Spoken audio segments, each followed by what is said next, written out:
Well, welcome Jacquie Alexander to Inherited. Thank you so much for having me. Oh my God, I'm so glad that you're on the show. We've been talking about you for ages. We're like, we need to talk to Jacquie. She's an icon. Oh, stop. Thank you so much. I'm so excited that I could make it work. Yes. That I'm down and we could organise this. Yeah, because you are from Melbourne originally, but you've been living in Perth and also overseas last year too. What's it like when you come back to Melbourne? It's good. I love coming back to Melbourne. I think it doesn't feel as much as home now, which is so weird because the home that I grew up in, my parents actually recently sold. So they're living in a rental now. My siblings have moved out. So when I come back, I'm not like, oh, I'm going to my house. I'm like, I'm going to my parents' rental, or I'm staying in a hotel, or I'm visiting a friend. So now I think of Perth as home. And I think that shift happened like maybe in the past year. And it was weird because I was always like, no, I'm from Melbourne. Now I'm like, no, I'm from Perth, which is weird. But no, I love coming back to Melbourne. Yeah, you just automatically start saying it. I had a similar experience because I'm from Perth, but I've moved to Melbourne when I came back to Melbourne this year after going back over the summer holidays. And when I landed down in the plane, when they say over the speaker, and to those returning, welcome home. Oh, why is that so emotional? I know. No, I literally cried, Jacquie. No, I cry when they do like the thing when you're about to take off and they play the Qantas music. Yeah. Still Call Australia Home. I'm like, I'm going to tear right up. I'm like, I can't even look at them doing the thing. Nah, truly. No, I had a moment and I was like, yeah, I think this is my home now too. And I spoke to Tony Lodge on the show last year and she was like, your home is wherever your bed is. And I'm like, that is so true. Mm-hmm. Your home is where your dog is as well, I think. Yeah, your dog Pickles, so cute. Oh, I miss him so much. Yeah, well, we'll start today with your relic actually. And this is something that you have on you. What is it? So it is my cloud tattoo. I think I got it probably, maybe like six or 7 years ago now, maybe 6 years ago now. I was just recently thinking this year that I've outgrown it, which is weird because I had such a attachment to it for a really long time. This has been the first year that I'm like, maybe I should get it removed. But when you asked me about a relic, I'm like, what would be my relic? And I guess that is my relic because it means a lot of different things to me, and it has started a few different off-roads in my life as well.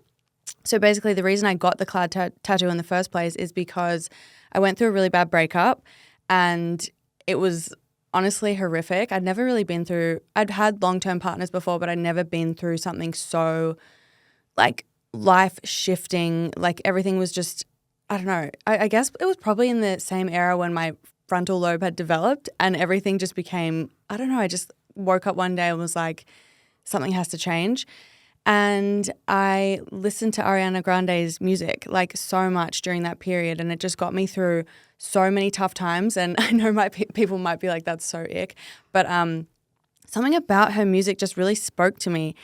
And anyway, she has a cloud tattoo and she has obviously that cloud perfume. And so I was like, I want to get something to symbolize her and this time in my life and the thing that got me through it without being so obvious and getting an Ariana Grande tattoo. So I got the cloud tattoo.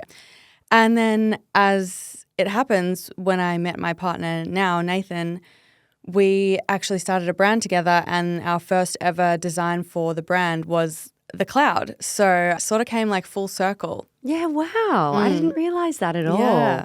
There you go. So you got this cloud tattoo. Were you in your sort of early to mid-20s at this period in your life? Yeah, I was just turned 25, I think. Can you take me back to the moment when you sort of realised that this breakup was shattering you?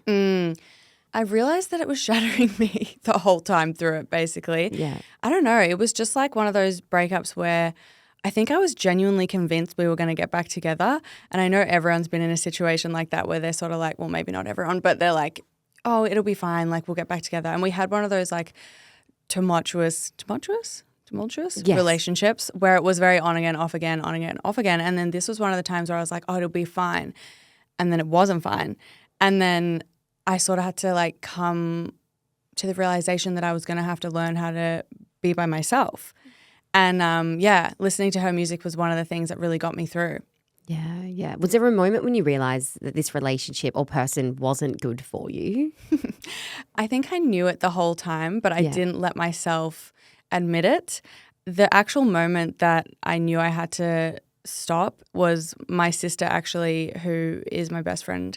She said, Jacquie, I genuinely, I can't be there for you if you're going to get back with him one more time, because it was really bad. And everyone knew it was really bad. It got to the point I stopped telling my friends about it, stopped telling my family about it, stopped telling my sister about it, because they'd just be like, you've got to just cut this off. Yeah. And, you know, like when you're in a position like that, your brain is like, okay, just stop telling these people, because they're going to tell you what you don't want to hear. Yeah. They're no longer going to just sugarcoat it and say, oh, it'll be so fine. And you're like, they're going to tell me to end it. So I'm just going to keep it all in, and then it sort of all explodes out. And yeah, she was super honest with me, and I'm so grateful that she was, because if she hadn't have done that, the cycle would have just kept going and going and going. So yeah. Yeah. Well, you told our producers that leaving a toxic relationship was really hard. And like, I completely relate. I've been in the same position where you do just keep going back, but you know this person isn't good for you. Yeah. But there's like a magnetic pull that's pulling you back together. Mm-hmm. And at the time, you know that it's the bad. weirdest thing, isn't it? Because I feel like unless you've gone through it, you don't understand. And yes, it's easy for your friends to just be like, just leave him, or, you know, you can do so much better. But they don't realize how in your mental space, what you're thinking and how you genuinely think you can't. Like, I can't, and there won't be anyone else. And like all the things they've fed you over the years being like, you can't do better. I am the best. Without me, you're nothing. And you're like, oh, maybe they're right. And then you literally start to believe it. So it is really, really hard to leave. So I totally sympathize with anyone that's ever been through anything like that, because it is so fucking hard. Like the strongest of people can go through that as well. It's not just like, you know, it doesn't just happen to people that are necessarily weak-minded or anything like that. It happens to so many people. Yeah, definitely. Especially when you love someone. Like, did you love that person? Yeah. Well, I thought I did. Yeah. Yeah, a lot. And you thought that you'd be with them for a really long time. So it was that realization of, hang on, this person actually isn't good for me at all. Yeah, it's so hard to go through. It's such a weird experience, because you know it yourself, which is the weirdest thing. Like, I used to watch TED Talks on like toxic relationships and like Google everything about it, because I knew I was in one. I just didn't know how to get out of it. And that was the weirdest thing for me, I guess, because I'm such a Googler. I'm such a like self-diagnoser, and I love to learn about everything, especially like psychology. I find it so interesting. And I guess I found it super interesting how a toxic relationship can be compared to someone that's a drug addict. Like, you become addicted to like the oxytocin that your brain feeds you when you're with this person, and then when they pull it away and you don't have it, and then you want it again, and then it's just I read and watched so much content about toxic relationships, I guess, to the point where I was an expert on it, but I still couldn't get out of it. Yeah, you know what's happening sort of before your eyes, but you're just stuck. What would you say, like, this other person you were with, like, what were they doing that sort of like was toxic that kept you going back? Like, would they cut you off at times and then be there again and kind of control the relationship, I suppose? Yeah, it was very controlling. It sort of was one of those relationships that started when all the things he loved about me became all the things he absolutely hated about me, like, as the relationship went on. Like, from the start, it was like, I love that you have so many friends, and I love that you love to go out and like hang out with your friends. And then it was like, why are you hanging out with these people? They don't care about you. Why do you like, and then it was like, oh, I love like how you dress. And then it's like, you can't wear that. Why are you wearing that? You know? And then it flips, and you're like, wait, whoa, when did this happen? And it happens, I guess, gradually, but then you're in so deep that you're like, but I love this person, and I love who they were, and I guess I love who we were at the start, and you're always sort of feeding yourself that. You're like, no, but when it's good, it's good. And when he's nice to me, it's really good. But when it's bad, it's really fucking bad. And I'm not saying, sorry, am I allowed to swear? Absolutely. Okay. I'm not saying I was an angel. Like, I'm not an angel. I probably wasn't the best in this relationship either. But yeah, I guess it was just, one of those things that it was good until it wasn't. And then it was not good. How did it end, the relationship, in the end, like, when it fully came to an end? He dumped me, and it was when my sister Evie said to me, if you get back with him, like, I'm done. Like, I can't be here for you. It took everything in me to not message him. I watched so many YouTube videos on no contact, and I was like, the weirdest thing is I was reading about no contact, and I was like, you know how I don't know if you know about like the no contact rule, like how they say, you know, it's like the 30 days, and then after the 30 days, it'll be easier from there. But also after the 30 days, they're going to want to speak to you after the 30 days. So I kept that in my head. I was like, I'm doing this because after 30 days, he's going to miss me. Yeah. But then I got to the 30 days and I was like, wait, I don't miss him. Like, I'm so much better off. And then because I had him blocked on everything as well, like it made it, the no contact, like you got to literally out of sight, out of mind type of situation. And I sort of like found a love for my friends again. I made new connections. I had time to do stuff other than just like wait for a text message or wait for him to take me back. Like, honestly, it was pretty pathetic. But yeah, it was an experience, and it's made me who I am today. And I don't, would I go back and change it? I don't know. I actually don't know, because I think it's made me who I am today, and it's allowed me to see, different sides of me. Yeah, I think that we end up in relationships or any experience we have in life, like it teaches us something, even if it's uncomfortable and like not healthy for us. With your friends at the time, did you like lose those friendships because of like his behavior, like the person you were with? Yeah, definitely because of that. Also, they just hated being around him. He was just negative and a bad person to be around. And I guess they just got sick of the constant fighting. If we were out in a group situation, like we'd be fighting. It got exhausting for sure. Yeah. So this period of your life, what did it teach you about friendship? It taught me that, honestly, I think I was really selfish in this time. Like, I depended a lot on my friends for me, but I don't think I ever asked them how they were going. And I think, I have still friends from this time, and they're some of my best friends still today. One of my best friends, Fee, she stuck through me the whole thing, and she was always there to listen to me and everything. But I don't think I ever asked her how she was going, and that is so horrible. I'm just thinking about it now, to be honest.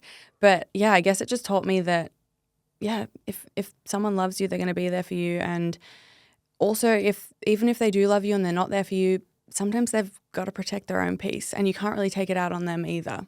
Yeah, it's like you were saying before. I think people need to sometimes learn these things on their own. I mean, I think if your friend is in like a really toxic, dangerous situation, like you need to step in and say something, you know, like for their safety.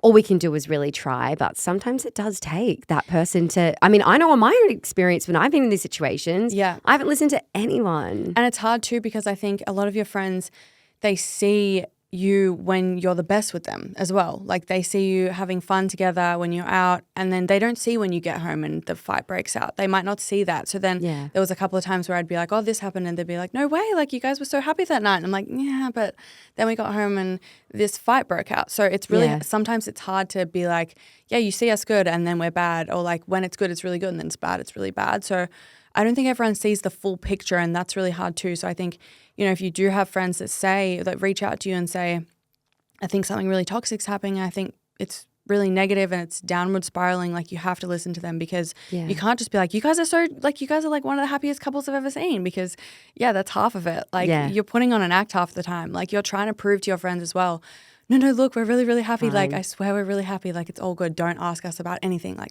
I used to be like, don't ask when he's around, because like it'll mean like there's going to be a fight later. Yeah. And you just learn all these little like tips, like these tricks along the way, which, I mean, it's a defense mechanism, isn't it? Absolutely. So you said it sort of ended, and you were in your mid-20s at the time too. You went no contact for 30 days. How did you heal from the heartbreak? Because I know sometimes leaving a relationship that's not healthy for us, and especially when it's not our decision, it can be like gut-wrenching to try and like forget about that person. Yeah, it was gut-wrenching. I remember like many, many sleepless nights and checking my phone every 2 seconds in the hope that there was a message. But the way I healed was basically reconnecting with old friends. I started doing things I used to love doing. Like, I started exercising more, going for walks. I started listening to podcasts. It was actually at the time where Call Her Daddy had sort of just began, like when it was Sophia and Alex.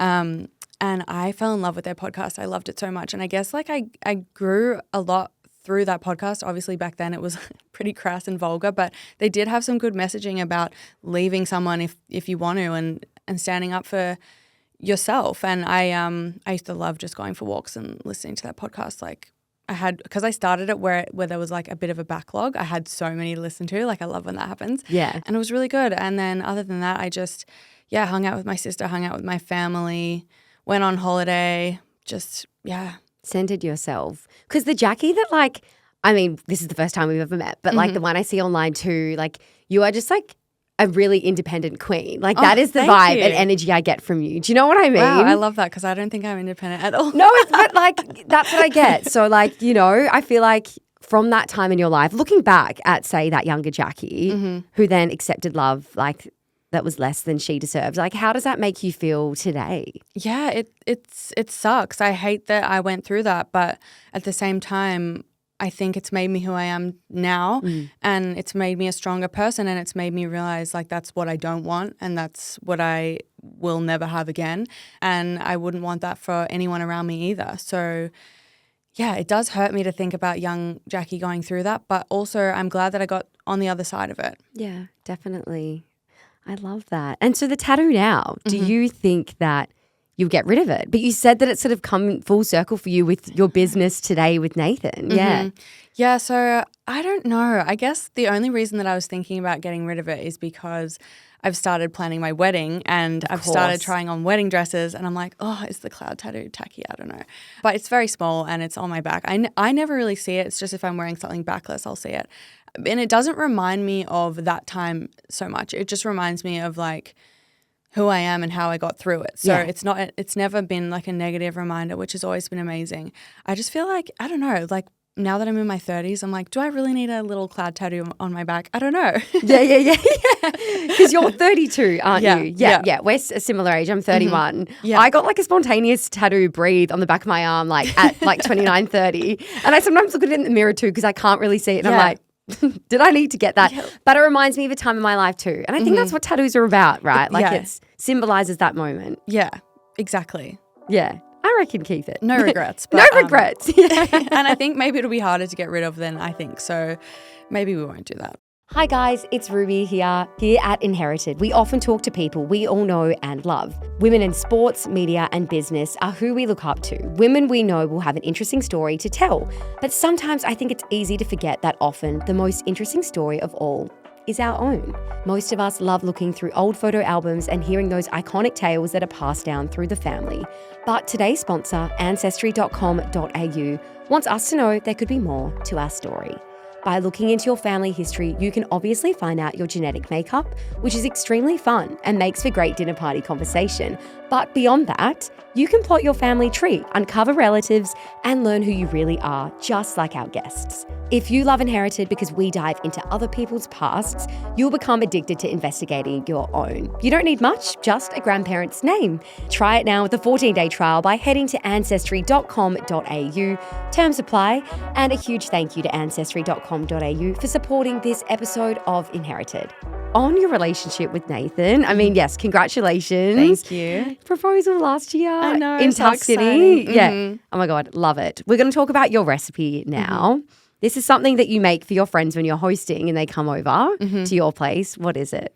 It's a Tommy's margarita. I love a Tommy's margarita. It's literally my favorite drink. And ever since Nathan and I bought our place in Perth, it's been so nice to be able to host. I'd never really been like a host before that because we were always living in smaller rentals, and then in Perth, like I didn't have that many friends. But now that I've been living there for a lot longer and we've got our own place, it feels right to have people over, and it's so fun. And I'm not a cook. I know when you ask recipe, I'm like, I don't cook. I'm the worst. I don't know how to cook, but I do know how to make cocktails. Yeah, I've seen you making the Tommy's margs like on TikTok with Kendall's like tequila as well. So good. Yeah. Yeah. Okay, what's the vibe at yours if you're hosting friends over and making margies? Like, is there music on? Like, what are you doing? Yeah. Always the music on. We have a beautiful deck outside, which is like one of my favorite parts about the house. So like the living room leads out to all these like windows and then the deck. And we all just sit out there. I have this game. It's called Monica's. Have you ever played it? Monica's? I don't think so. How does it go? So have you ever played Fishbowl? Yes, I think. It's when you like write something down, you put it in a bowl and then it's that, but it's like the official card game version of it. Yes. So basically there's like cards. Everyone gets cards. There's teams. There's two teams. You need more than two people. Yes. And then there'd be something on a card and you have to like get people to guess what it is without saying what it is. Yeah. So it's just like, and then there's like a charades element, and then there's like, it's just so fun. It's one of those games that's just like, it's the funnest game ever. It's not necessarily a drinking game, but you can drink while you play, obviously. Yeah. And it's just so fun. And I've played it so many times with so many different groups of people outside on my deck. And it's honestly just the best game. Yeah. If you need a gift, Monica's, it's the best gift. Okay, I love that. I need to note that down. So you're playing Monica's, you got the music on, and are you making the Tommy's mug? So you're not a cook, but you like making the cocktail. Yeah, I love making the cocktails. And when I say I'm making the cocktails, I buy like a premix. I would do the same. So I literally put it just in the shaker and I shake it up. Yeah. And then I garnish. And I'm like, done. We're That's my done. recipe. But honestly, I just love being able to host now. Like, I think it's really fun. I want to get into my cooking era. I'm like, that's one of my goals for 2025. I want to learn how to cook. I just have grown up in a family where my mum wasn't the cook, my dad was the cook. So I was like, I love that. May that type of love find me. Yeah. And that type of love found me. So I'm like, Awesome. I love this. Yeah, so Nathan likes cooking. Yeah. Yes. Yeah, he does. He's the cook. He's away a lot, so I do have to cook for myself, which sucks. But Is it like girl dinner, easy meals? Oh, it's girl dinner. It's a microwave meal, or it's just like a burrito, a wrap, a chicken salad. Yeah. I'm very basic, but it's easy. it's just easy. When it's one person, it's just like, I don't want to cook and clean. No. It's not fair. No, we need to split these duties up. Yeah. What I love about you on, your socials is that you're not shy about your love for partying and having a good time. Like, I think some of my favorites of you are you like doing your makeup when you're like traveling or away and you're like, I'm hungover as fuck. Yeah. It is just a vibe and it's so relatable, and that's what's the best about your content, Jacquie. Have you always loved going out? Like, did younger Jacquie love partying? I have always loved it. Like, I remember when I used to go to discos when I was in the primary school age, and the music would be on and I'd be on the dance floor, obviously not drinking because I was probably like 10 years old, but I just loved it. I used to love going over to my friends' houses and doing like karaoke. Used to love doing karaoke with my sister. So much fun. And then I guess when I got into my high school years and then uni, I was like, wait, this is like the best thing ever. I just love it. Yeah.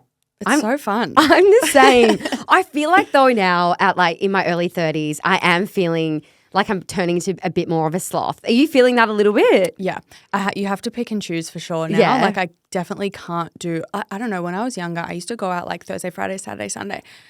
No. How do we do it? I would be a corpse. Like, there is absolutely no way. And the hangovers hit different in your 30s. Yeah. And I think now also because I love tequila hangovers are really bad. They are. Ooh, the crash from tequila, because tequila is like, it's an upper. It's like the only alcohol that's an upper. So then the next day you're like crashing through the ground and it's the worst. But I never learn, and I do it every time. Yeah. I love it though. I was so intrigued. I was like, I wondered if she like partied early on. But yeah, you've always kind of loved it. Yeah, I have. I just love like the whole going out for a drink with your friends. I love the conversation. I just love a good yap. I honestly could yap to anyone. Like, I love the girls' bathroom chats. I love everything about it. Like, I just love meeting people, connecting with people, having drinks with people, having the little like burrata. It's just the best. I love it. I want to talk about you and Nathan and your relationship, because you moved to Perth for like his hockey. Is that correct? Like, he was training there? Yes. Yep. So we actually met in Melbourne in COVID. Yeah. So we met on Hinge. Honestly, it was genuinely, I'm going to be honest, it was supposed to be a one-night stand. Love it. Yeah, I was so hungover that night.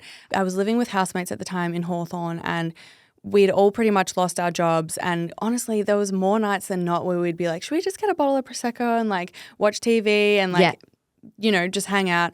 And we had one of those nights the night before, and I was so hungover. And Nathan was supposed to be coming over the following night. I messaged him that day. I was like, hey, like, I'm going to have to cancel. I'm so sorry, but like, you don't want to hang out with me right now. I'm not good to hang out with. And he was like, oh no, like, come on, it'll be fine. And I was like, not in a mean way. He was just like, oh, get over it. And I was like, no, like, seriously, I don't feel well. Like, leave me alone. I don't even know you. And he was just like, no, it'll be fine. I'll just come over. We like watch a movie. Like, it'd be so chill. And I was like, whatever, come over.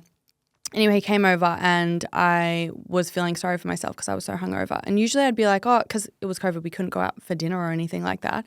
Usually I would be like, oh, let's go get a drink. You couldn't do it. Nothing was open.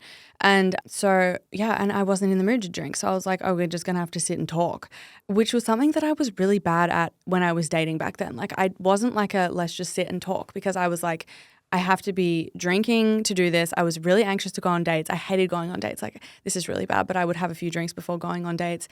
Anyway, he came over, I was dead sober, and we had the best conversation I think I've ever had in my life. Like it had never flown as easily as it did with him.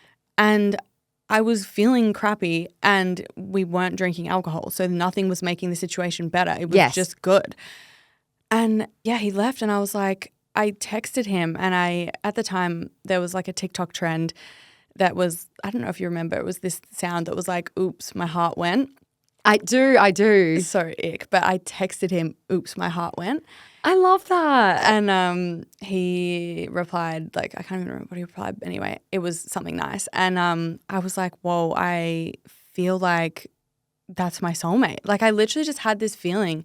It was so weird. Wow. And then anyway, we kept hanging out after that. It was weird because he would text me and be like, what are you doing? Like, do you want to go for a walk and get a coffee? And I'd be like, what? You want to hang out with me? Like, that's so weird. Yeah. Coming from a toxic relationship, it was really hard to like go into a relationship with someone that was really open, nice, normal, had communication skills, wanted to hang out with me, sober, wanted to do things just like on a whim. I was like, wait, why are you texting me first? Like, wait, why do you reply within the same second that I've texted you? This is so crazy. And it was hard to like accept that at first. Like I almost was thinking I need to like push him away because like this is weird. Yeah. It was weird to go through. But he had to go back to Perth because he was playing hockey in Perth. Then the borders closed and he was pretty much stuck there. We did long distance for a few months and then he was like, why don't you just move to Perth? And I was like, we've literally been dating for a few months, like maybe like 5 or 6 months at this point. That is absolutely insane. But Melbourne was in such a weird era then. Like we just didn't know what was going on. The borders were closed. Everything was closed. It was such a weird, it's so weird to think about that time now, honestly.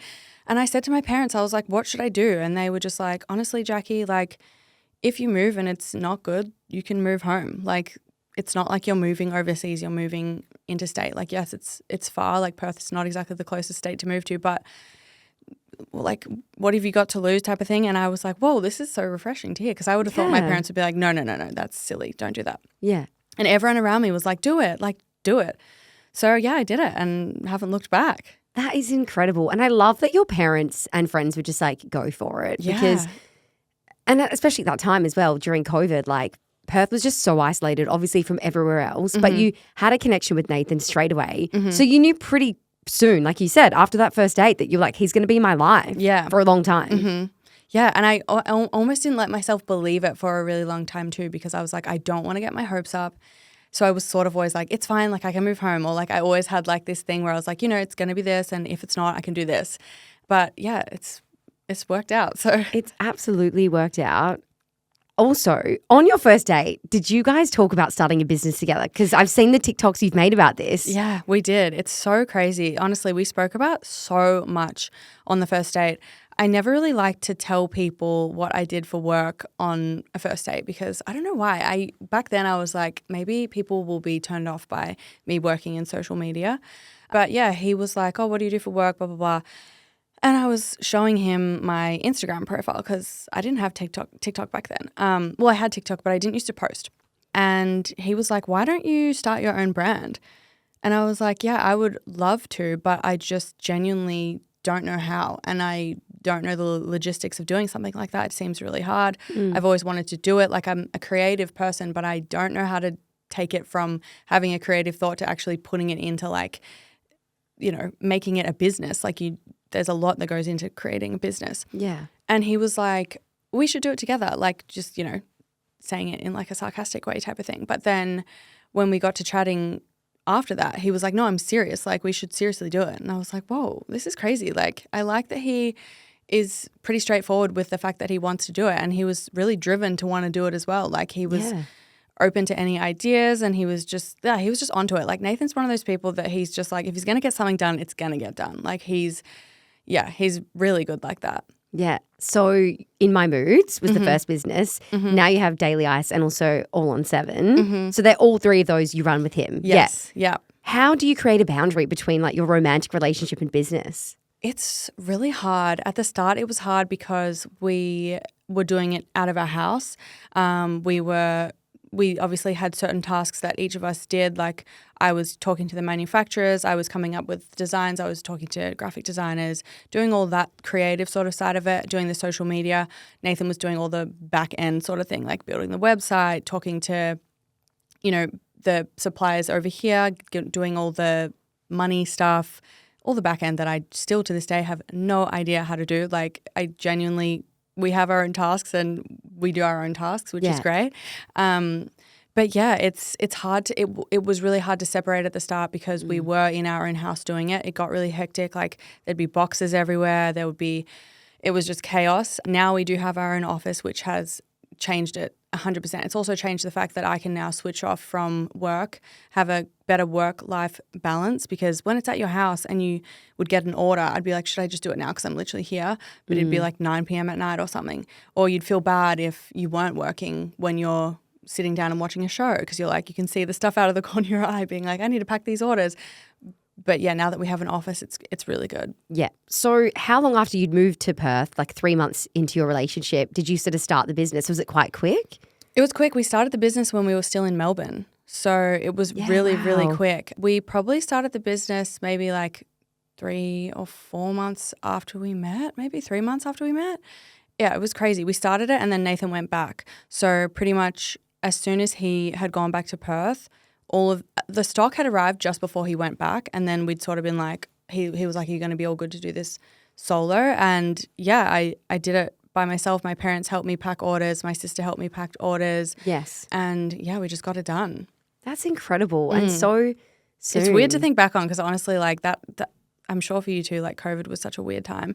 Yeah. I sort of like blocked a lot of that time out because it was weird and traumatic. Yeah. But so many good things came out of it for me. So yes, it's also a positive time. Totally. Like you came to Perth, you guys were like working on a project together, building your business, and the relationship was new as well. Did it ever get like challenging when you were like, I've moved to this new city for this guy, like we're doing all these new things together?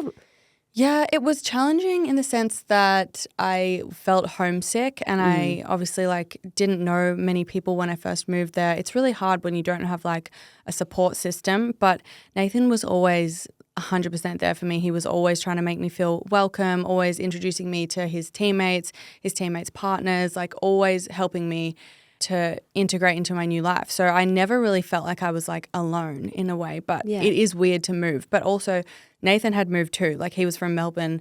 He had pretty much just moved there maybe like a year before I had. So he was also new to Perth. So it was nice to have someone that was sort of in the same boat. But yeah. Yeah. On your business as well, am I right in thinking that you guys had a fire last year or the year before? Yeah, so we had our In My Moods and Daily Ice stock in a 3PL warehouse in Melbourne. So I don't know if you know what a 3PL is, but basically they store your brand and they pack and send it for you. Yeah. Because we had it in Perth and it was just getting too much. Like there was a lot. Nathan's away a lot for work. It was basically just me there packing the orders. I also have my own business to run as well. So it's like it was just getting super, super hectic. Yeah. So we put it in a 3PL so they pack all the orders for you. So it takes that because the packing of the orders is very time consuming. So there was a warehouse fire and all of our Daily Ice stock was destroyed, which is so unfortunate because a new shipment had just arrived. And I remember when Nathan texted me, I was literally out for drinks with my friends. He was like, the warehouse burnt down. And I was like, what? The warehouse burnt down? Like, how does that happen? Yeah. And it was crazy. It was a lesson. We didn't have insurance and it was a good business lesson to learn. Yeah, right. So that happened in Melbourne, not in Perth. In Melbourne, yeah. Yeah. I remember when you posted it too and I was like, oh my God. I know. Yeah, it was crazy. Yeah, especially when you're far away from everything too and that stock that you need to manage. Yeah. So was it just the two of you running the business and then did you hire like somebody else for the back end side of stuff? Yeah. So Nathan does all of the back end. Yeah. He is incredibly intelligent in that sense. We have another employee, Taylor. She does all our marketing, social media. She's basically like my right-hand lady and she just helps me with everything and she's the best. So she's in Perth with me, which is really good. Yeah, nice. So you relocated your life to Melbourne and, you started again in a new place too. You also relocated last year to Amsterdam. You guys were living while Nathan was competing in the Olympics in Paris. It was interesting actually. I was like Googling you, not that I like I don't know why I Googled you because like I'd have you on social media too, but articles would like pop up and it would be like Jacquie Alexander WAG. And I was like, oh my God, iconic. I'm like, I know. And I was like, I want to ask her. I'm like, what do you think of the term WAG? Like, I literally love it. It's like that TikTok that's like when you wanted to be a WAG but you didn't specify which league. That's literally me. I'm like, no offense to hockey. Like hockey's amazing, but there's obviously like bigger WAGs out there. Like F1 WAG, like hello. yeah. But yes, it was so fun. It was so cool to watch Nathan play in the Olympics. He was actually not selected for the team, but there was an injury and he ended up being a, what are they called? Was he like subbed in like last minute? Yeah. So he was like a backup player. There's a term for it that's not that. But he ended up playing for 2 of the games and it was amazing to watch. Like it's so cool like to watch someone doing something they love so much. He's super passionate about hockey. It's his whole entire life. And watching him play at the Olympics was crazy, like such a cool experience. And I'm so proud of him for that. And then after that, we went to Amsterdam because he was playing in the Dutch league. So there's different leagues like all over the world. And you're allowed to go play for other countries when Australia is like in their off season. Yeah. I'm pretty sure, I really hope I'm not butchering it. But so he got picked up by a Dutch team and he went over there to play, which was super cool because Nathan's mum's actually Dutch. So it was a cool thing for us to be over there and for him to play in the Netherlands because they love hockey over there. Yeah. So he was sort of like a little bit of a celebrity over there, which was nice. Yeah, cool. And you were over there supporting him too. Mm-hmm. What do you think Nathan has taught you about romantic love? Oh, I think he's taught me we are literally polar opposites in the way that we carry ourselves. I'm an Aries and he is a Gemini. I know they say that Gemini men are apparently the worst, but Nathan is the like the what's it? What do you say? The subject to the rule? He's the. You know what? I actually forgot this whatever saying too. It is, I know the saying. But he is the one that doesn't fall in line with that. I need to know he's like moon and rising. Yes, but Geminis are so interesting. They're really creative. Mm-hmm. I'm an astrology gal. I'm sure that great. Inherited listeners know this by now. Yes. No, I love when people tell you their star sign and you know stuff about it because that's the best. So I'm like super fiery. I'm super emotional. I can flip on a dime. I'm like, it could be happy one second, could be crying the next. Nathan is like so level-headed. He's very thinking, like he'll think about something and be logic about it. Like if I'm spiraling, he'll just be like, just breathe, it's going to be fine. And you know what? If it's not, we'll just think of something else. And I'm like, what? Like I cannot think like that. Like I will just spiral and he's always just like there to calm me down. So I think we perfectly balance each other out. Like I'm the crazy and he's the normal. And it's really good. Like I've learned a lot from him about just breathing and thinking it's going to be fine and, just living in the moment and not thinking so far ahead because I can get so ahead of myself. Like I'm either thinking in the past and worrying about that or I'm thinking 10 steps ahead and worrying about that. And I'm so rarely in the moment just being like, oh, this is so nice. Like, wow, look what I've achieved. I'm like, okay, but what next? And Nathan's like, no, we need to just celebrate this and then move on to the next. And he's just like, he's such a calm energy and I've learned a lot from him in that. And sometimes when I feel myself spiraling, I'll be like, no, think about what Nathan would do. Yeah. And then I'll bring myself back and just be like, try to be chill. That's beautiful. I completely understand that like yin yang energy almost that like you share together. And you've learnt so much from him too. Hi guys, Ruby here. I hope you loved today's episode of Inherited, but more so, I hope it's encouraged you to think about your own story. Even if you're all over your family tree, today's sponsor, ancestry.com.au, is here to remind us there could be more to our story. They have the world's largest collection of family records, and there's never been a better time to start exploring yours. So get started with a free 14-day trial at ancestry.com.au. All you need is a grandparent's name, and a huge thank you to ancestry.com.au for supporting this episode of Inherited. Can you take me back to the moment that he proposed last year? Did you see it coming? Well, okay. So before Nathan had left to go to Paris for the Olympics, I had obviously been like, oh, it would be a really good time to propose. Yeah. City of love. Yes. And he would always just be like, yeah, whatever, like blah, blah, blah. Like, try to like throw me off the scent type of thing.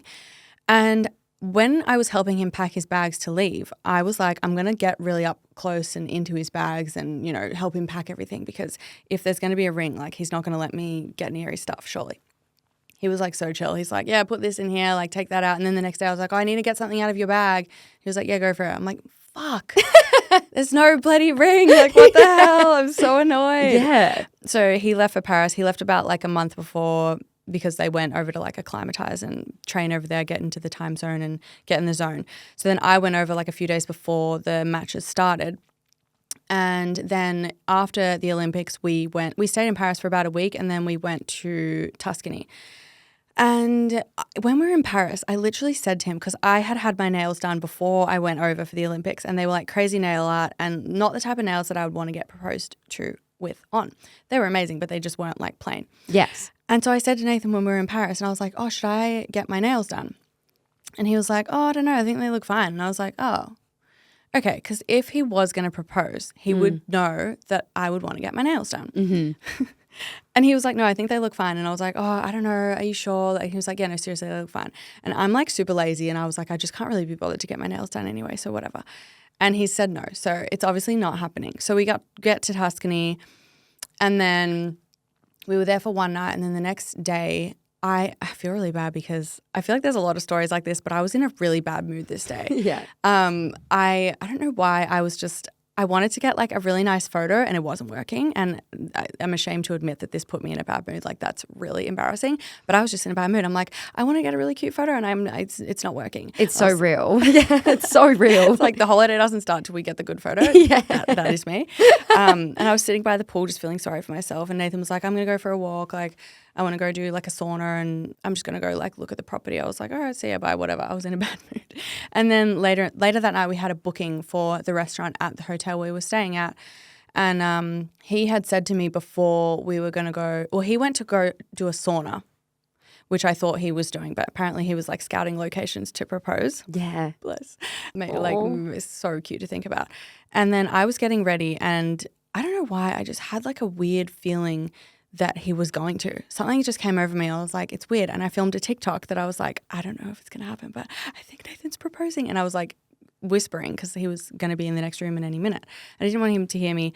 And I basically filmed this video, and I was like, anyway, like, if he's not going to, I'll just delete the bits where I talk about him going to propose. Yes. And I pretty much gaslit myself into thinking it wasn't happening, because I don't know, it's weird to be like, I think he's proposing, but then like, imagine if he didn't. Like, it's so humbling. Yeah. Anyway, he came back to the room, and he was like, oh, I've organised like a bottle of champagne and some glasses outside like on the terrace. And I was like, whoa, that is not something he would normally do. Like, I just feel like, I was like, wait, I feel like it's happening. Yeah. And before we left the room, I gave him a big hug, and I remember I was like, I'm going to try and feel where the ring is. So I was like hugging him, and I was like feeling his jeans, and I was like, there's nothing here. What the hell? Like, I've literally gaslit myself into thinking this is happening. Like, this is so annoying. Anyway, then we go out to the terrace, and he was like, oh, you should. Oh, well, I was going to do a fit check anyway, because I always film stuff. Yes. This is when people will come to me being like, yeah, and like the tripod's just there. And I'm like, yeah, but babe, the tripod's always there. Unfortunately, with me, the tripod's there. Yeah. I film so much stuff. Like, that's just my life. Like, unfortunately, I will be filming. Yeah. And yeah, he was acting really weird. He like literally said, like, I'm actually quite nervous right now. And as soon as he said that, my heart literally just dropped. I was like, oh my God, like, it's actually happening. And it was so cute. He had the box like in his jocks. Like, smart. Okay. In the crotch. So when I was like, where is patting it? him down, you didn't get there yet. I didn't feel underneath, but I was like, because when he proposed, I literally say, where is it? Yeah. Because I was like, I couldn't feel it. Like, where was it? It wasn't anywhere. Yeah. And it was so beautiful. It was so nice. It was like the best thing ever. And yeah, it was such a special moment. It would have been. Because how long have you guys been together now? We've been together for about 4.5 years. Yeah, beautiful. And there's an age gap, hey? So is Nathan 25 and you're obviously 32? Yes, there is an age gap. I know, to a lot of people's dismay, there is an age gap. And honestly, I do want to talk about the age gap thing more, but yes. the hate that I get for it online is really annoying. Yeah. So I don't often talk about it. But yeah, it's an age gap. And honestly, if it was the other way around, I don't think anyone would bat an eye. I think people just think it's weird. And I'm really not sure why. It's interesting because a lot of relationships have age gaps where, like, if we're talking in heteronormative ones, the female is older. I've dated younger guys and, like, it didn't work out, but I wouldn't put that to their age. Do you know what I mean? Like, and it depends on the person. And like you were saying, you met Nathan and he was, like, super driven and knew what he wanted. So the age was never something that you were, like, cautious or unsure about? Never something that I was cautious of. At the start, it was one of the factors that I was like, oh, I don't know if this would be long term because he's so young and we're at different life stages. But the more that I got to know him, he is just like the most mature person I've ever met. I've dated older people before that are way more immature. Like, it's not the age, it's how you carry yourself, how you were raised, your morals, how you think, your emotional intelligence. There's so many different factors that go into it that's not just like the number. Yeah. Like, I'm probably immature for my age, and I'll happily admit that. I definitely am. But Nathan has such a good head on his shoulders, and he has always been sure of himself and, emotionally intelligent enough that I'm not ever like – I honestly always forget about it. And when people – no one asks, but sometimes I'll tell people and they'll be like, no way, I would never have picked that, because he is so mature and intelligent and just like the way he carries himself, you would just never assume. Yeah. Do you remember what those early conversations were like between you? Or, like, was there a moment when you did speak about potentially, like, getting married down the track, like, for him as well when he was a bit younger? Yeah, we did. And honestly, he's always been like, I don't care. Like, it has never affected him. And I think when I did used to get upset about the comments, because when I first started getting comments about it, it did upset me. Some of the comments were, like, super vile and, you know, horrible comments. People on TikTok are just a different breed. But it really used to affect me, and Nathan would be like, just block them, just who cares, like, it doesn't affect us, why should it affect them? No. So yeah, he's always been like super fun and chill about it, which has made me comfortable and chill about it too. Well, clearly it's like you have such an incredible relationship, you know, and to also, like, there's a bit of risk involved, I suppose, like, in that change when you're, like, moving with someone early on and you're getting to know them. Do you know what I mean? So fuck the haters. Literally, fuck them. Literally. I can't believe people, I mean, I'm not surprised. TikTok can be so vile, but it's just like seeing that about your own relationship too. I want to chat about your rule next, actually, which kind of ties in with what we're talking about, especially like you online and the things that you see sometimes. Your rule is never speak negatively about myself or ourselves. When did this come into place for you? I think it's a thing that I'm trying to implement in 2025. I keep seeing TikToks and things about the voice inside your head is the one that you hear the most. And, you know, they say you have X amount of thoughts a day, like a lot of thoughts a day. And if you're constantly being negative about yourself, what is your brain going to start to believe? Like, you form habits so easily in situations like that when you're like, imagine if I tell myself every day, like, I'm not worthy, I'm ugly, like, you know, I don't deserve this life. You're going to feel like a piece of shit. Like, it's easy for us to be negative about ourselves and talk down to ourselves, unfortunately. But I'm trying to make a conscious effort to not do that, because, like, it's just not true. Like, I don't know. And I think if you're talking to yourself in that way, you wouldn't talk to your friends or family like that. So why do you talk to yourself like that? It's really sad. Absolutely. And I think when we tell ourselves these things with that busy inner dialogue, I can relate. I am an anxious gal and have been for most of my life. You start believing those thoughts yourself, you know, and like you're putting that energy back out. As someone who does experience anxiety, which you do speak really candidly about on, you know, your socials, what led you to begin posting, you know, your life so openly? Yeah. I think as soon as I started posting on TikTok, I felt way more compelled to post more openly. I think on TikTok, like, the platform is more of like a conversation, and I don't know, I guess I just felt more comfortable in there for some reason. I guess because I came from posting on Instagram in such an aesthetic way. Like, I used to only post photos, like really aesthetic, curated photos, like the feed was a perfect way. And TikTok is like the polar opposite of that. And I think that's why I love it, because I think that's me to my core. Like, I'm all over the place. I really am. And some days I want to be funny. Some days I want to be serious. And some days I want to talk about serious things. And I think for me, when I first got TikTok, the videos I loved the most were when people did talk about their mental health. Yeah. Because I love when people talk about the things they struggle with. I'm like, whoa, I have that too. And then you feel like not alone, because mental health struggles, you can feel so alone. Like, you're like this is crazy. Why do I think like this? Why do I have these thoughts? Like I suffer from really negative, intrusive thoughts, and, you know, some of them are quite scary. And, you know, when you hear someone else talking about it, like, oh, I have these thoughts or I think like this and I'm fine. You're like, whoa, okay, so they're fine, so I'm going to be fine. Yeah. So I just like talking about it because I like it when people message me and they say like, oh my God, thank you so much for talking about this. Like one of the things I've spoken about quite a bit is my emetophobia, which is the fear of throwing up, vomiting.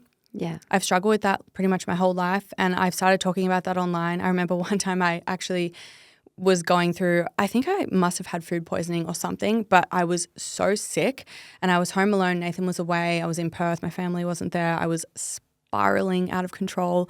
I'd never felt like this before, and I posted a TikTok, just a super candid one. I was literally like mid panic attack and I was like, I'm really scared. This is going to happen. Like, what do I do? I'm so scared I'm going to throw up. And it literally went viral. There was so many comments. So many nice comments and so many people DMing me to help me, or like things I could do, stuff to watch, like medication I could get like quickly, or like little tips and tricks that they do. And I'm like, wow, this like sense of community is really good. So I think that's what I love about posting about mental health things. Yeah, totally. And like, because I even like get nervous about, I don't know, posting anything online sometimes if I do.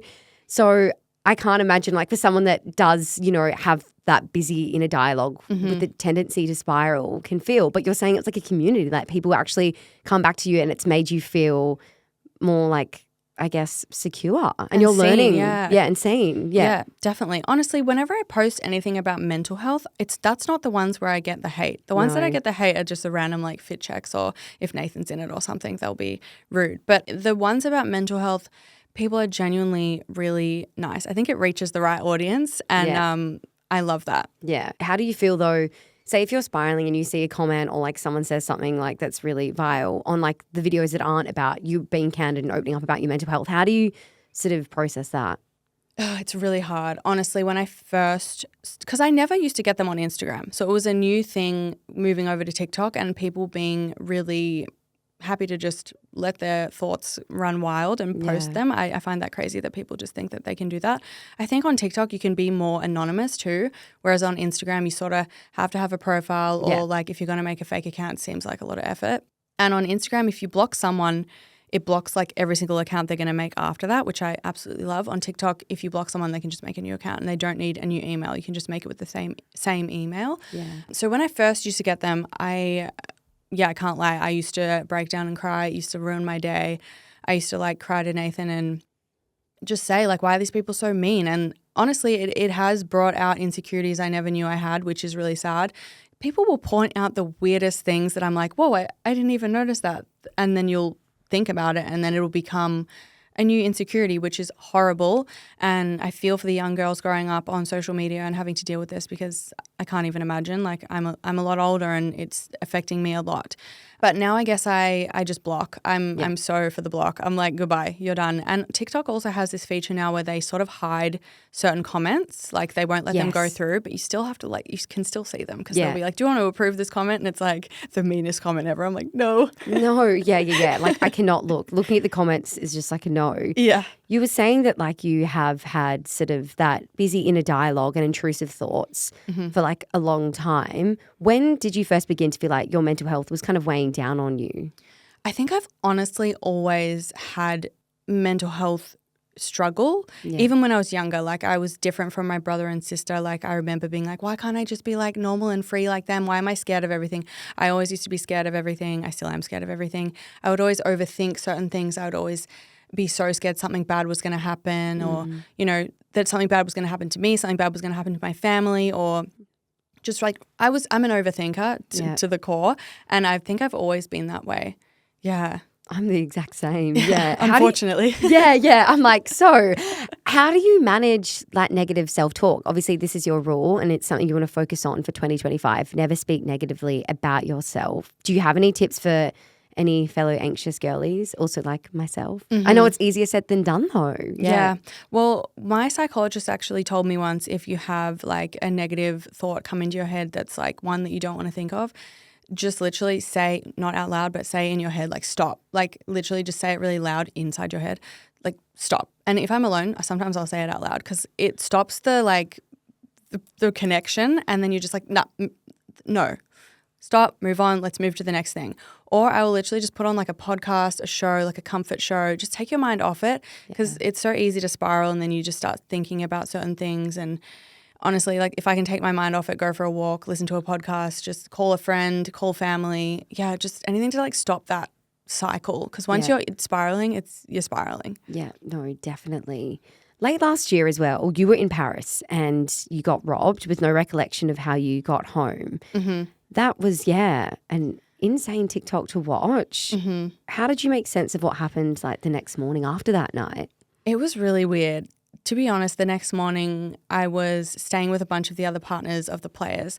We were in an Airbnb and we'd been out the night before and, you know, everyone was sort of like, whoa, Jackie, like it was so hard to get you home last night. And I was like, whoa, really? Like, and one of my other friends had helped me get home in an Uber and like fully had to carry me into the Airbnb. And I woke up on my bed, fully clothed on top of the bed. Like it was so weird. I would never sleep like that. Like I'm the type of person, I get home, I wash my face, I take my clothes off. I love like the whole, even when I'm blackout drunk, like I'm washing my face. Like I'm not going to sleep with my makeup on. I'm washing it off. I just know my routine. And yeah, I woke up like that. And I felt so weird. I was like, well, what has happened? I sort of knew something had happened, but I didn't really know that something had happened. Yes. And then throughout the day, we were sort of just talking about the night. And I was like, wait, I don't remember that. Wait, I don't remember that either. And then we went out to dinner and I remember I checked my phone and you know how like the things like pop up from your card about like how much, like if you've made a transaction? Yeah. I hadn't looked at my phone really that much that day because I'd been feeling so like all over the place. And a notification popped up from my bank being like, oh, like $5,000 spent in one transaction at this club. And I was like, oh, what is this? Like, what is this from? And then I was showing my friend that I was with and she was like, well, no, seriously, like, what is that from? And then we were trying to like retrace our steps. And then she just said like, honestly, I feel like I didn't really want to say this before, but you were like really not okay. And I was like, oh my God. Like, and then we started Googling the club. And all the reviews were literally like, do not go here. My friend got roofied here. Do not go here. Like I was roofied here. They like scammed me out of all this money. I was in this alleyway. Like something really bad happened. Like so many negative reviews. I felt sick. Like I remember we were sitting at dinner and I was like, I actually can't even eat. Like I feel so sick. I don't know. It was like a violation, honestly. I'm so lucky that nothing happened other than the money being stolen. I was lucky that I had a really good group of friends around me looking out for me, like that took me home and everything like that. But it was weird to come to terms with because I honestly blamed myself too. I was like, I did get myself into that situation. Like maybe I shouldn't have been drinking drinks that were just like open on the table. Like why did we trust this person? It's so hard because it's not your fault, but you feel responsible.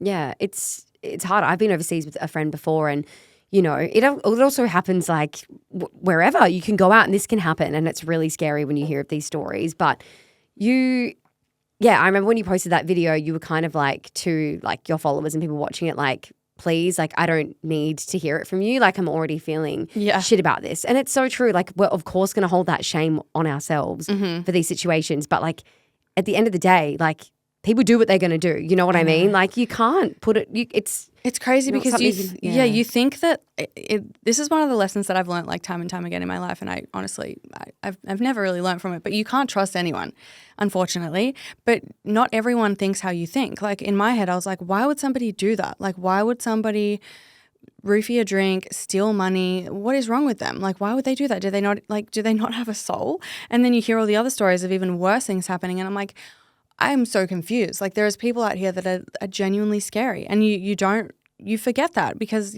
sometimes I am silly and I trust people, especially after a few drinks. I'm like, oh my God, you're offering me a free drink. Like, yeah, of course I'm going to have it. Yeah. And yeah, I'm ashamed to say that because then that happens and you're like, okay, well now look what happened. But you seriously can't blame yourself for those type of things. Like you're not to know. And like, it's not shame on you for trusting someone.